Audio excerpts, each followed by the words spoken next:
আমরা অনেক লক্ষ্য করছি যে আপনারা যখন নিউজ গ্যাদার করেন, সেই নিউজ গ্যাদারের কিছু সুনির্দিষ্ট নিয়ম আছে। সেই নিয়মগুলো একটু মেনে চলবেন। প্লিজ। না হলে আমরা এমন হতে পারে যে সামনে আমরা আপনাদের জন্য কিছু নির্দেশমালা আমাদের দিতে বাধ্য হব। আমরা এই জিনিসটা মাইলস্টোনে দেখেছি। আমরা সত্যিকার অর্থে আমরা মনে করি আপনাদের জার্নালিজম করার রাইটকে আমরা অনার করি। কিন্তু সত্যিকার অর্থে যে অনেক সময় দেখা যাচ্ছে যে আপনাদের মিনিমামও আপনারা সেন্স অ্যাপ্লাই করেন না, যেটা সত্যিকার অর্থে যারা প্রপারলি নিউজ গ্যাদার করেন তাদের জন্য এটা ডিফিকাল্ট হয়ে যায়। আপনারা এই বিষয়টা খেয়াল রাখবেন। পারলে নিজেরা নিউজ গ্যাদার করার কি কি নিয়ম কানুন আছে আপনারা নিজেরা প্রশিক্ষণ নেন, নিয়ে একটু জেনে নেবেন। এটা খুবই ইম্পর্টেন্ট একটা বিষয় এবং এইটা অনেক ক্ষেত্রেই বাছাইকৃত লাল সরিষার দানা থেকে অত্যাধুনিক কোল্ড প্রেস মেশিনে তৈরি হয় প্রাণ সরিষার তেল। আসল ঝাঁঝে, আসল স্বাদে। অনেক আমাদের যেমন যখন একটা ডিজাস্টার হয় সেক্ষেত্রে কাজের ব্যাঘাত সৃষ্টি করে। আপনার এই বিষয়টা খুবই আর্জেন্টলি এটা ডিল করবেন, এটা আমাদের আপনাদের কাছে অনুরোধ।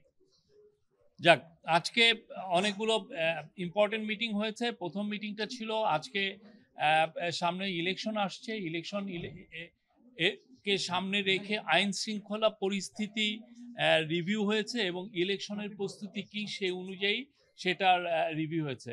আপনারা জানেন যে কিছুদিন আগে চিফ অ্যাডভাইজার এরকম একটা মিটিং করেছিলেন। আজকে এরই ধারাবাহিকতায় আজকে সেকেন্ড একটা মিটিং হলো। এই মিটিংয়ে অনেকগুলো ইম্পর্টেন্ট বিষয় আলোচিত হয়েছে এবং অনেক বিষয়ে সিদ্ধান্ত এসেছে। আমি এই বিষয়ে প্রথমে বলতে পারি যে আজকে যারা ছিলেন চিফ অ্যাডভাইজারের নেতৃত্বে মিটিংটা হয়েছে। সেখানে হোম অ্যাডভাইজার ছিলেন, আইজি মহোদয় ছিলেন, principal secretary, cabinet secretary, home secretary ছিলেন, PSO of armed forces division lieutenant general Kamrul Hasan ছিলেন, মিলিটারি সেক্রেটারি ছিলেন এবং আর খোদাবক্স চৌধুরী যিনি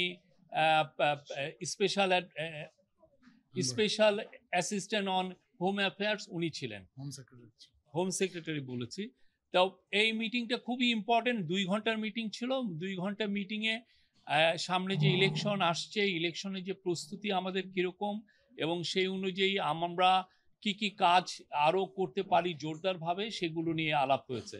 প্রথম ছিল যে কোঅর্ডিনেশন বাড়ানো, আর্মি, পুলিশ এবং গ্রাসরুটের যে লোকাল অ্যাডমিনিস্ট্রেশন, এদের মধ্যে কোঅর্ডিনেশন বাড়ানোর কথা বারবার জোর দিয়ে বলা হয়েছে এবং এই কোঅর্ডিনেশনটা লোকাল লেভেলে এবং এটা একটা ন্যাশনাল লেভেলে, দুইটা জায়গায় খুব দ্রুততার সাথে এটা কোঅর্ডিনেশন বাড়ানোর বিষয়ে জোরদার করে বলা হয়েছে।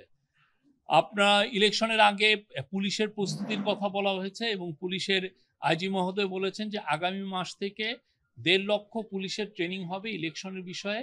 সেপ্টেম্বর থেকে, আগামী মাসটা সেপ্টেম্বর, অক্টোবর এবং নভেম্বরে 1.5 লক্ষ পুলিশের নির্বাচন বিষয়ে তাদেরকে ট্রেনিং দেওয়া হবে। তারপরে ইলেকশনকে সামনে রেখে আপনারা জানেন যে প্রচুর ডিসইনফরমেশন অলরেডি সার্কুলেট শুরু হয়েছে, সামনে এইটা আরও ইন্টেন্সিফাই করবে। তো এইটাকে সামনে রেখে ন্যাশনাল ইনফরমেশন একটা সেন্টার, যেখানে আমরা খুব দ্রুততার সাথে এই ডিসইনফরমেশনগুলোকে আমরা ডিবাঙ্ক করতে পারবো, সেইটার একটা ক্রিয়েট করার চিন্তাভাবনা হচ্ছে এবং এইটা নিয়ে অনেক বিশদ আলোচনা হয়েছে। চিফ অ্যাডভাইজার আমাদের হোম মিনিস্ট্রি বা পুলিশের এখানে বা যে একটা সেন্ট্রাল কমান্ড স্ট্রাকচার কিছুদিন আগে করা হয়েছে আপনারা জানেন, সেখানে একটা মিডিয়া সেন্টার প্রতিষ্ঠা করার কথা বলেছেন, যাতে করে খুব দ্রুত এই আইন শৃঙ্খলা সংক্রান্ত যে কোনো ইনফরমেশন খুব দ্রুত কালেক্ট করা যায় এবং ওই দিনই ওই সময়ই এটা যাতে ডিসেমিনেট করা যায় এবং সেই জায়গায় প্রতিদিনই যাতে প্রেস কনফারেন্স করে আপনাদেরকে জানানো যায় যে কোথায় কি কিভাবে হচ্ছে, কোথাকার সিচুয়েশনটা কি, এই প্রত্যেকটা বিষয় এবং খুব দ্রুততার সাথে, এবং এইটার থেকে আপনারা যাতে প্রতিনিয়ত সব সময় যাতে ইনফরমেশন পান সেই বিষয়ে জোরদার করতে বলা হয়েছে।